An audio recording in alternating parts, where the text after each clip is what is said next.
手拿雕刻刀，聚精会神，仔细敲打出纹路。这位正是府城工艺大师陈启春老师。年岁仅过半百，创作生涯却已经超过40年，在传统工艺及当代艺术创作上有卓越成就。现任台湾传统工艺之家协会理事长及台湾南美会理事长的身份，也让他致力于传统技艺的保存与传承工作，可以说是台南艺术界重要的资产。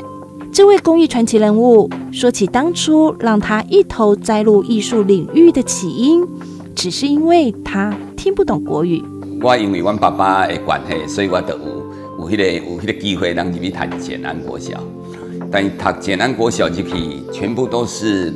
拢是工艺的嘛。啊，只有我们班上只有我一个是台湾囡仔讲台语的，所以这个情况之下，我1年级进去的时候，对我来讲是真丰富的代志，因为规个拢讲国语嘛。然后我生活是跟这个台湾囡仔，因为住伫盐埕嘛，吼，即摆科工区，咱台南市的科工区这样。啊，但是我读册是到这个外省籍外省囡仔才会读，所以他们在交谈我根本听不懂。所以尤其是老师在教的时候，教波波猫或这一类的，我完全听不懂。所以我对读册完全无啥物趣味，因为感觉讲咱就听无啊。啊，但是为着爱去读册，所以我就装着好像很认真在读书，但实际上我都在涂鸦，都在乱画，就要凹白话。读册无兴趣嘛，所以我只好逐工去，我来找一个我感觉有兴趣的，无我真正唔知要哪去迄个学校。啊，所以我就安尼画。后来，我感觉讲，画是一个真趣味。然后我记得有一次，我母亲看到我画了一只猪，其实学校派的功课，我其实是拢无咧做的，几乎无咧做。明仔早起就是负责跟我老师讲呀，安尼。然后我回来还是画图，然后其实我印象最深的为一只猪啊。然后我母亲以为那个是功课，后伊就来看就讲哦，画得就行了呢，安尼啦吼。然后就很高兴的跑去跟我父亲讲说，赶紧来看，哦，客串吼，有一只猪啊吼，画了真正真好安尼吼。啊，所以我父亲也来看了。那个时候，当下我才真正知道说我的兴趣在哪里。当时母亲一句赞美的话，在他心田种下绘画的种子，而后在父亲的支持下，选择木雕技艺的学习。咱细汉迄个是阮细汉迄个时阵吼，父母亲是足威严的，甲老师吼，又是阮爸爸去真歹，做囡仔看到阮爸爸拢会惊，真少有迄个机会讲会当甲阮爸爸讲超过10句，3句话、10句话安尼吼。啊，因为我手摔断了，然后我父亲就跟我那一天晚上，我们2个就坐在那个床头，啊，我父亲就跟我聊了一些，伊甲我讲。他首先他就很愧疚，我感觉出来哈，伊就感觉讲，哎呀，我哈无甲你照顾好哈，啊，害你的手艺摔断去，差不多这种的意思。啊，当下我真的也是迄阵的我啦，囡仔嘛吼，啊，听爸爸讲这虽然袂晓想，起码讲哎感动，毋过就知影伊的意思。啊，所以那个时候我父亲就跟我讲说，恁这兄弟啊哈，大家拢。台湾来讲的啦，吼，这话咱俗语来讲，恁兄弟啊，大家拢落骹长手，啊，等下你手伊摔断去，吼啊，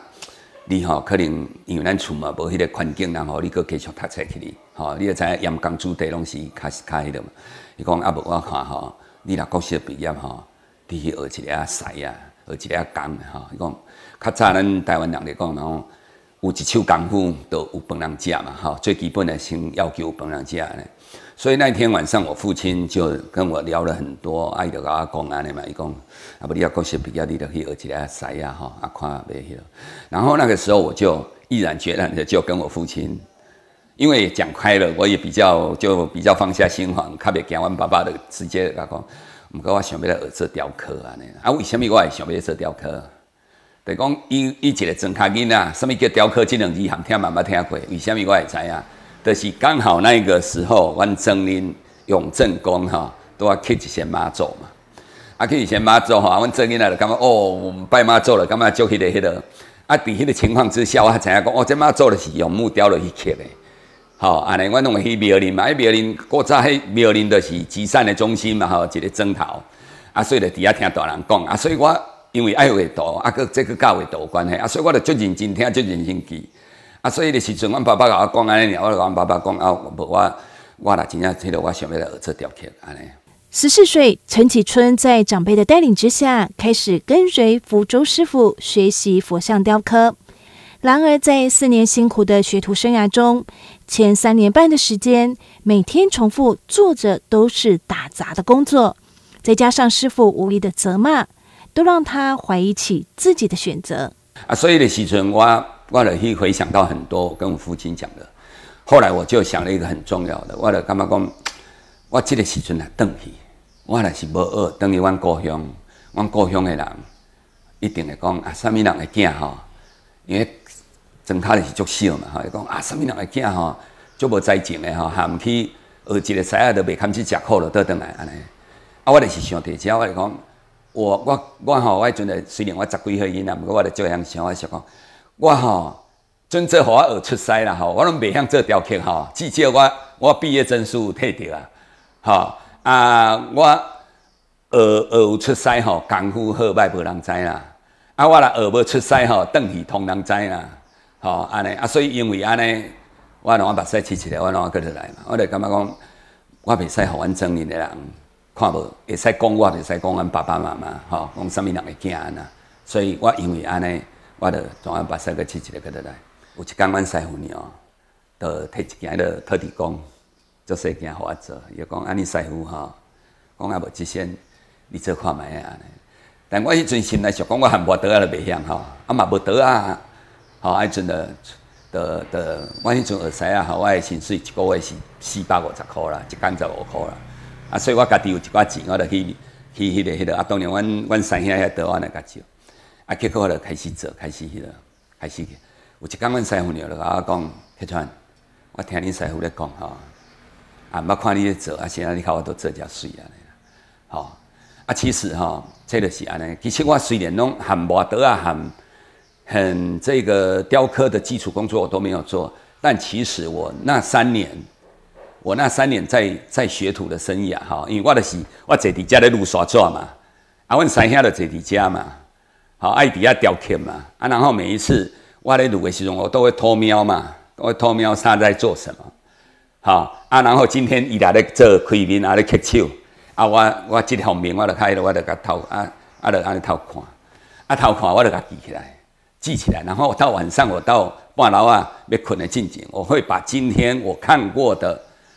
一堆材料，我要让这一个里头出来，或是怎样下刀。我其实是无这项。做，但是我拢用头壳去做，所以我就知影讲哦，要安那迄个落刀啦，安吼，然后一个线条要安那较会嫩啊，吼会迄个，所以其实那个时候我就用心的做，安尼啊，结果了的时阵，你就感觉很惊讶哈。由于当时位于民权路的佛像店对面就是社教馆，常有名家作品展览，却都是以西方美学作品居多，让陈启春感到疑惑。更希望有朝一日佛像雕刻也能进入艺术殿堂。因缘际会下，他开始接触西方美学，了解到中国传统艺术与西方美学的差异，学素描，清楚掌握人体比例后融入作品中。所以陈启春在进行佛像雕刻时，与大多数佛雕师相比，这制作前多了一道绘图工序，让传统神像更增添了艺术感。因为大部分早期我们在学的时候，雕刻的就是雕刻的啊，画的就是画师，有伪书嘛啊。但是我刚才有提到，就是说，在我伫迄个创作过程，我发觉讲，其实画是真重要的代志，因为你若会当个先透过画，是不是做出来作品，你就更加心里有个底。那在下刀的时候会更洒脱，会更精准。陈启春雕的神像和传统神像略有不同，更精准掌握人体比例，这要归功于他的绘画及素描基础，还有其扎实的雕刻功力，毕竟木雕不像泥塑可以捏补，一刀下去，雕坏了就坏了。像我在刻的这个部分是这一个耳朵的这个部分，耳朵会变化也较大了哈，所以可能刀子的应用就会比较多一点哈。因为耳朵吼，伊迄个大小吼，甲伊的迄个变化较大哈。唔变讲咧做平面的所在，有可能一支平刀啊，就一直刻啊哈。因为阮这个刻的时阵，拢会针对这个要的这个来下刀的这个来选择刀的大小啦哈。因为我们就从小当学徒。然后这个教育养成，你的已经，就是讲我咧讲的耳塞啊，就是咧磨心嘛，所以其实你看，像我们现在很忙，即使再忙，我们只要刀子拿着，我们的这个神情就灌注在这里，所以阮几乎是袂使迄个哈，要测五台分的，测五是讲伫你咧设计过程啊，是迄个但是啦，伫工序的部分就拢较袂啦。惊是惊有阵时啊，伊木材伊家己会闭起，啊是讲咧做的时阵做到遐木材崩去，安尼迄个有可能，安尼。专注力是身为一位木雕工作者最需具备的基本能力，而如何让作品更加活灵活现，赋予其生命力，细节的掌握则是关键。注意细节其实是一种功夫，这功夫也是靠日积月累的态度累积出来的。咱若要以人体来讲，这个脚头有的部分嘛，这件衫这就是伊的迄个裤的部分嘛，咱只要做雕刻，最重要是要注意讲，因为伊是坐的所以伊的阮的专业术语叫三季咯，伊的三季咯，那表现较会嫩，然后还有迄种律动性，即摆只是主要咧表现这个部分，然后最重要的是讲，唔是单单表现，来讲这个脚。它伊的迄个动态，甲伊的骨架，迄个有主链无，甲跟他的衣服，跟他的这个裤子这个衣服呈现出来的这个律动性，甲伊的造型的迄个是毋是有够，就是讲有够迄个力与美的这结合，这个部分就较讲究，像说一些衣服的转折啊，它的表现。伊的软细咧，是毋是有合理，真重要。因为一点真重要，是讲其实咱即摆做的这服装拢是古早的服装嘛，毋是当代性的服装所以我们从这个服装里面，我们可能就要很深刻的去了解说这一些衣服它们的一些变化毋是像咱即摆穿牛仔裤，牛仔裤就无可能有这个变化其实这个变化是真水这是咱当代性的迄个服装较无的这是传统工作，它不是一个抽象的一个艺术品。然后我们要呈现的是比较具象的一些写实的一个表现方式，所以我们可能就要很有传统性，很有这个的表现方式要很扎实的。从事木雕雕刻已经40多年的陈启春老师，在传统佛像雕刻中，因为技艺高超获得肯定。他也把创作的层次向上提升，在传统佛像中注入现代写实的美学观念，使传统与创新在融合中蜕变出一种美感，创作出属于陈启春个人无可取代的木雕作品。那当初在创作这一件作品的时候，我因为郑成功跟一般的神的这一个人物，他有一些区别，就是说，我有可能要做一件送，我家己欢喜要做，我有可能就有我的想法。但是郑成功伊很特殊的，在台湾来讲，伊是一个神，伊嘛是一个历史人物，伊嘛是一个重要的这个政治人物所以讲伫这个方面，我要去创作的时阵，其实我思考真济，就是讲你要安怎去会当还原到郑成功伊这个人格特质。所以那个时候我参考了很多的这个文史资料，然后请教真济文史工作者。那这个过程中，我感觉讲比较，就是说跟我谈的比较深刻的是这个郑道聪老师，因为郑道聪老师他本身就是郑家子弟啊，所以伊对伊的祖先的研究，包括伊这几年的文史尤其是台湾的这个文史的这个地位，所以当初甲我讲真济，尾仔了，伊甲我讲一个。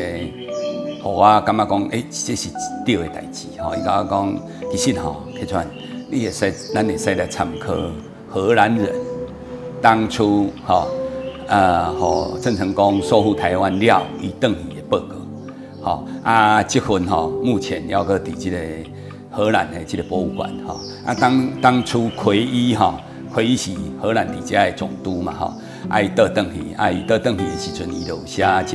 这个报告。他的描述是这样，就是说郑成功的这一个身材中等，脸方正，眼睛大，眼神锐利，这是，然后讲话声音洪亮，这是这一个荷兰人对郑成功的描述。郑成功这的基本要素身材中等，脸方正这的部分已经有但是我要去表现出郑成功的迄种英勇，甲伊的睿智。甲伊伫迄个时代的航海，迄种航海家的迄种甲政治家结合的迄种迄个智慧所以我就开始来创作所以伫这件的创作内底，咱就看会到讲，伊是穿一领伊迄个当初明朝的服装的迄个袍，然后佮有穿剑甲，这就代表伊王甲伊将军的这个身份。阮的专业术语叫做文武甲，后文后武，安尼所以他这一个表现的方式，就是说以一种迄个简雅的然后英雄气概的迄种的迄个展现。陈启春老师的创作灵感来源也多从现实生活中取材，透过作品的视觉共鸣，传达出丰富的情感，像是作品《看我跳》。沉稳红褐色的樟木，生动雕琢出低着头当跳箱的孩童姿态与肌理，将脸部专注的神韵及视姿的肌理表现得丝丝入扣。另外，以小女儿为对象所刻画出的新衣，也是老师得意作品。这一件作品我把它取名为新衣。那为什么会创作这一件作品？就是有一天我这个在家在忙的时候，然后我老婆带着小孩去买衫，然后买回来的时候，叫阮小女儿穿给我看。阮小女儿因为你知影囡仔来迄个衫拢足欢喜的，然后回来穿着这一件衣服，然后很高兴，然后既高兴又腼腆，因为爱展现嘛，所以就是迄个时阵的这个表情，就感觉讲。安尼足欢喜的但是个足安尼足腼腆的迄个表情。但我当下看到的时候，其实我没有看那一件衣服，我只看他的表情。到现在我完全不记得那件衣服长得什么样，因为我第一个印象里单看一表情，所以我就马上决定要做这一件作品，改取名叫新衣。但这一件衣服是我后来因为有了这个创作的灵感，新衣的这件创作灵感以后，我才开始去找这件衣服。从这个过程，我们知道就是很重要的一个艺术创作。这个艺术创作，不是讲我今天你看到啥我就做啥，而是讲我要呈现什么。更重要是讲，这个艺术家你要什么给这一件作品。所以那个时候我在创作这一件作品的时候，我得想着讲新衣。我今天不是用油画去画，用国画去画，我是用一件木头，硬邦邦的木头。我要安那伫一件作品内底，互人感觉这件是新的衫。所以我就开始伫这个衫去做研究，感觉讲，你今仔日若是讲好穿个牛仔的一个服饰啊，或是什么，可能都没办法去展现它新意。所以我就去找出这件衫，就是安尼套装啊，然后又有这个几层的这一个迄种变化。所以这件作品在迄个时阵完成的时阵，其实我嘛投入真侪时间的，感觉讲找服装，吼啊，伫服装内底吼，要安怎去表现出来。在雕刻完成了以后，那我希望把它跟别的作品比较不一样的呈现，而且它符合这件作品的精神，所以我帮它上了一些色彩上去，让它有一些新意的一种感觉。这一件作品我把它取名为自在翁。我希望说，我们到了年纪了，一个阶段的时候，能够过得很自在的一个生活。那当初我在创作这一件作品的时候，这个木头其实它的造型就是这样的一个造型，伊就已经有一点就是讲有像树啊，伊本身咧成长的过程，伊就有一点弯曲啊，然后有一寡时期那像讲无遐饱满的一个状况。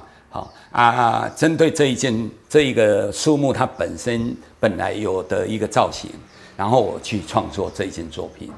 所以在这个过程我留下了很多的一些木头本来的树皮、树啊的这个外观的纹路然后我针对这样去做一个创作然后在这个过程中我伫迄个刀法伫雕刻的这个刀法的呈现。它呈现了很洒脱的一些刀法，符合了这个作品叫自在翁的这个，包括他的脸部的表情，包括伊就是感觉讲，不是穿啊真华丽，但是伊就是真自在，这某种程度也是在反映，其实有很多作品也都是在反映我自己，迄个感觉讲，因为年轻有年轻的想法到了这个。我们未来年长了以后，我们希望应该是这样的一个所以真侪迄种雕刻手法就一直简化。陈启春老师的创作理念是要做出一个令人感动的作品，必要先能感动自己，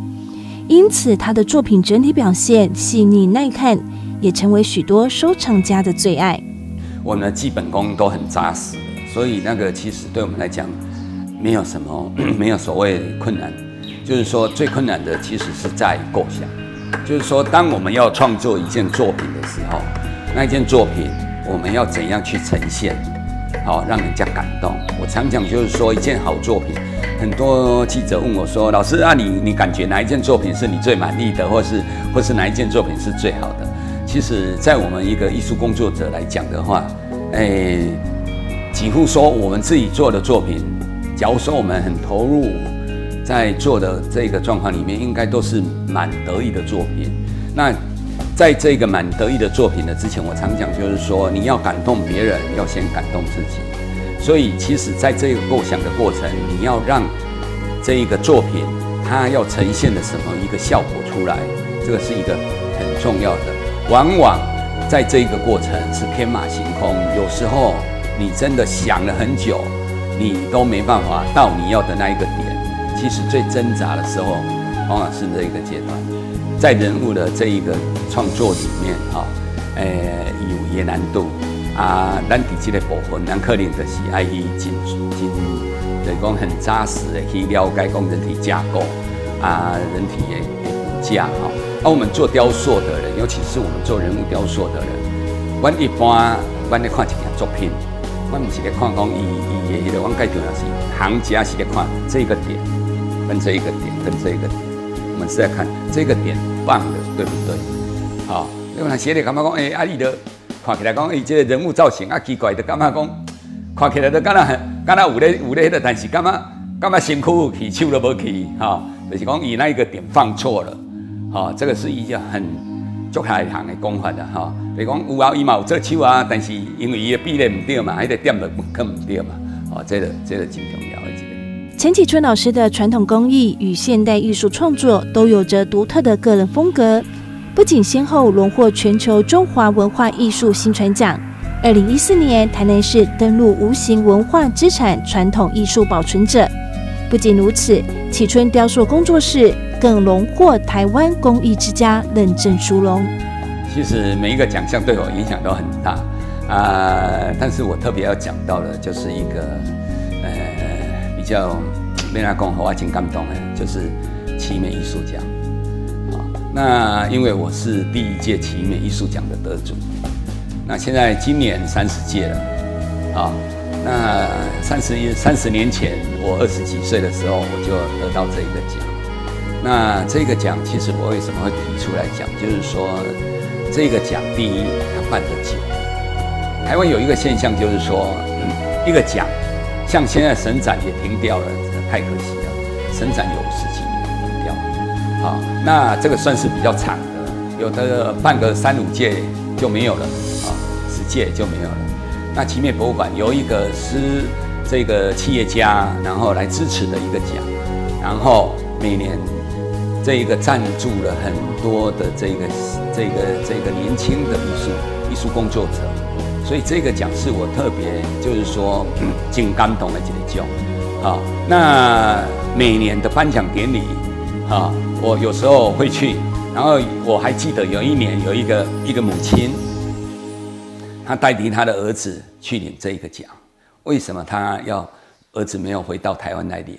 因为他们家庭的状况，这是他母亲讲的，就是说，因为他们是一个比较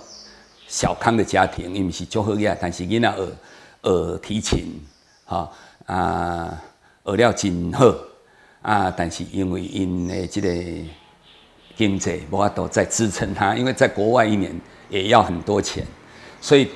但是眼看这个小孩子还剩1年，他可能就能完成学业，但是厝里已经面临到一个问题，就是讲是不是爱，若要搁继续好读，就爱卖厝，若是无要卖厝，就是爱好读，那就是爱要回来。所以在那个时候，刚好这个有奇美奖，所以他报了这个奇美奖。当初我得奖，他们有讲，就是说希望让这些年轻的艺术家，在他们的这一个成长的过程，他们可以比较安稳的去创作个几年，然后可以让他们有一些这一个有形无形的一些资助。所以这个奖其实我感觉讲实在是相当的伟大，安尼当然我得到的奖嘛真多啦，国家的大奖也很多，但这个对我来讲都很重要。但我一直希望说，把奇美这一份情跟奇美这一份的这个付出，应该要让社会大众更了解，这是我想要表达的。